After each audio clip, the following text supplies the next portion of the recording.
nga din eh. And that is my winner family! Yay!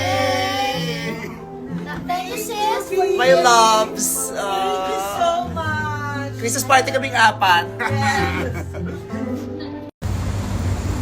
Natay po si Win Solution.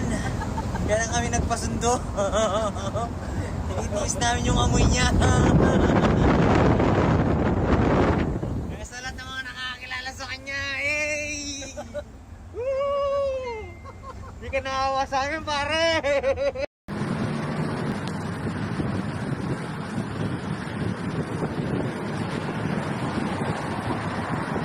Go! Hi, Adi! Hello! God bless you! Huwag kang mag-a-adik-adik. Adi lang, huwag lagyan ng K. Hanggang Adi lang tayo, alright? Thank you. Morgana, di ba nakaset ka ngayon linggo dapat? Ba't di ka nag-set? Birthday mo? Ay, birthday ni Morgana! Happy birthday, Morgana! Tingnan mo nga naman, umabot ka this year. Sabi ko sa'yo, di ba? Kumapit ka lang, aabot at aabot ka. Huwag kang bibigay. Happy birthday! I love you! Sintay na ito pala yan, ang tansya. Ito yung mga babarkadahin ng mga Pilipino. Ho? Oh, at saka, sabotan siya. Oh, tignan mo si Mother. Ang yaman. Yung itsura ni Mother mukhang last month lang guminhaw. Diba?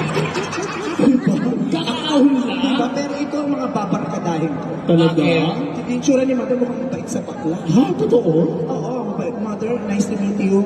Ako po si Vice Ganda. Ano pong pangalan niyo kung di niyo mamasamain? Gemma Alcorton. Ano po? Gemma Alcorton. Gemma Alcorton. Oh, diba? Sa tunog pa lang, alam mo, mabuting tao. Totoo. Ko, tingnan mo, mabait. Tingnan mo, sa sobrang bait niya, siya lang ang hindi kumakain. Hinayaan niya yung mga kausip. Yung mga katabi niya. Oh, at saka, ano talaga to, si ate, mukhang magaling sa pera. Bakit? Tingnan mo, yung pagkain niya, hindi niya kinain, tinitake out niya. Totoo ba? Kaya tingnan mo, yung pag niya nandito, ayan, kasi iti-take out niya sa sharo niya, palutin mo ako sa liwanag na Tara, iti-take out. Oh, tingnan mo si mga, ano? Mayaman to. O, nakita kang bago? Gucci. Nakita mo, ayun, Gucci. G-U-C-H-I. Gucci. Ano mo, peke?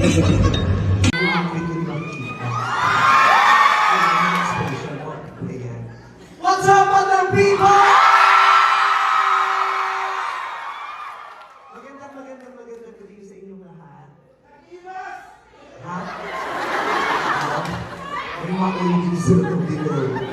Magandang gabi. Thank you very much para po sa parangal na ibinigay niyo sa It's Showtime. Nagpapasalamat kami sa Showtime.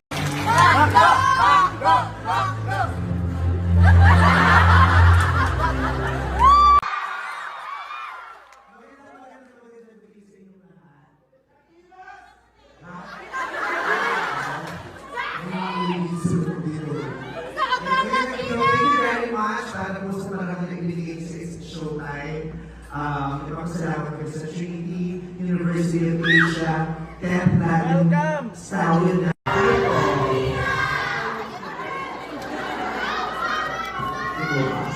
At Best Film Artist and the breadwinner is Osana!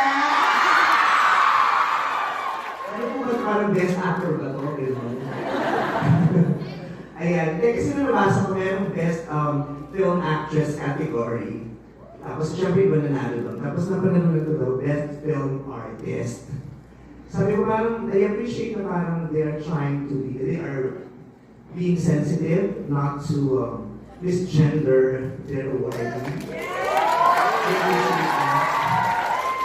Though I am comfortable with being put to the men's category. Okay lang, di mo po ako doon. And ina-appreciate ko din na yung ginamit yung word ay artist, kahit actor, okay lang po ako. Ang mahalaga, sa akin yung binigay ko. Ang kabayo ay para sa ako ang kabayo. Thank you very much. But seriously, really, I am very, very happy to be given this award, to be acknowledged, and to be recognized for my performance sa pelikula namin. And the breadwinner is, masaya po ako na marami sa inyo ang nakapanood ng pelikula ko. Panood niyo ba? Marami sa inyo nakapanood at marami sa inyo ang naniwala dun sa ibinigay kong talento at ibinigay kong pagganap dun sa karakter ni Mami Salvador sa pelikulang And the Breadwinner is. Nagpapasalamat po ako at kinilala niyo ang mga karakter sa pelikulang yun.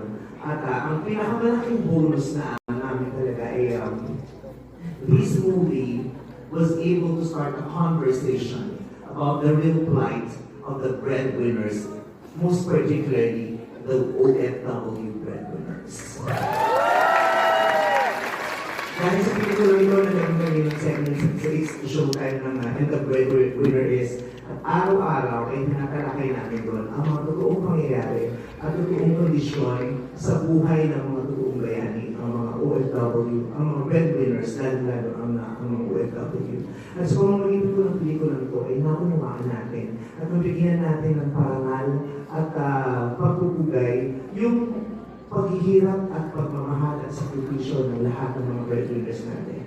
Kayo mga mag-aaral dito sa Trinity, ngayon nag-aaral pa lamang kayo. At sinisimulan ninyong linangin ang inyong mga kakayahan, kilalanin ang inyong mga kakayahan na gagamitin ninyo sa sagupaan na nag-aabang sa inyo pagkatapos ng graduate dito sa eskwelahan. At parang balang araw, kayo din ay magiging breadwinners. Ang pagiging trabahador o ang pagiging manggagawa ay hindi biro.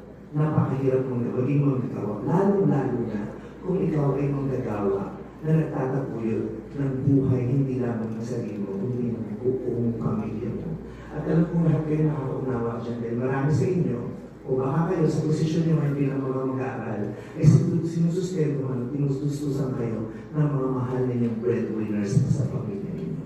Sana maunawaan ninyo ang hirap ng kanilang kalagayan. At balang araw, kung mangyayari rin ito sa inyo, sana magtanggap kayo ng karampatang pangunawa at pagmamahal at maibalik ang pagmamahal na ipinibigay ng lahat ng breadwinners because that is what they truly deserve.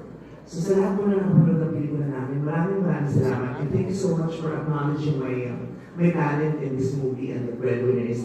Thank you very much.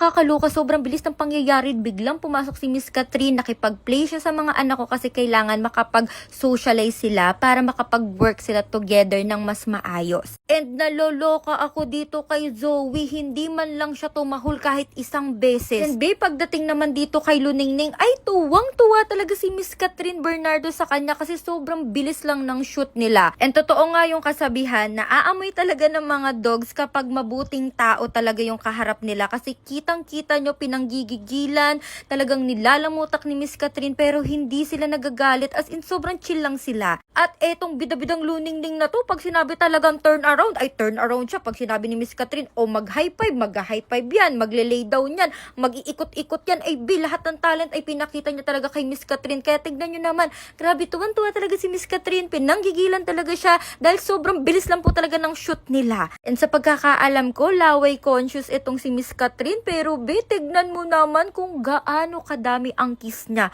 kay Luningning. At ang Luningning ay talagang papikit-pikit pa, ay talagang feel na feel ang moment, talagang nag-success ka dyan, anak. Unang beses pa lang sumasalang nito ni Luningning ha, pero marami na pong tuwang-tuwa sa kanya kahit sila direct, yung mga producer, yung mismong client ay tuwang-tuwa talaga kasi ang bait ng batang ito, as in pag sinabing pa-cute ka na Luningning ay magpapa-cute talaga yarn. Kaya sa part ni Luningning sobrang smooth talaga, as in chill na chill, walang kahirap-hirap, hindi man lang ata pinagpawisan si Miss Catherine. And habang tinititigan niya namin ang mga anak ko sa monitor, kami ni Ate Kyle ay ang mga OA talagang umiiyak, tumutulo po ang luha naming dalawa. Like parang sobrang napaproud ako sa mga anak ko, sobrang dami na nilang achievements.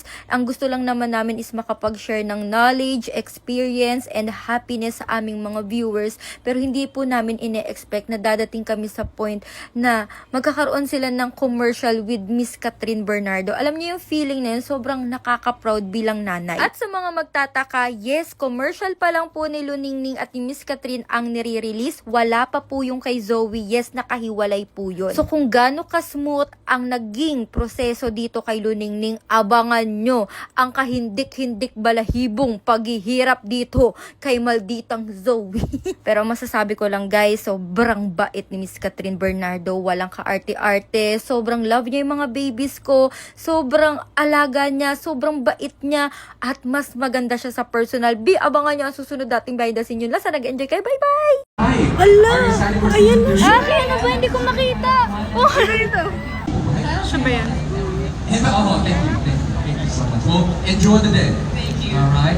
Siya You yan. guys as well. Enjoy the day. All right? Manhak, manhak. Oh my gosh. Very excited. Very excited. Oh my God! I watched the first. Oh my God! You're a big fan as well? Yeah. I finished the whole thing like Right. And now it's 8 episodes of luxury, little scandal, satire, all that. I'm excited. Okay, we all are. Thank you very much. Ladies and gentlemen, give it up for the global rock star, Lisa!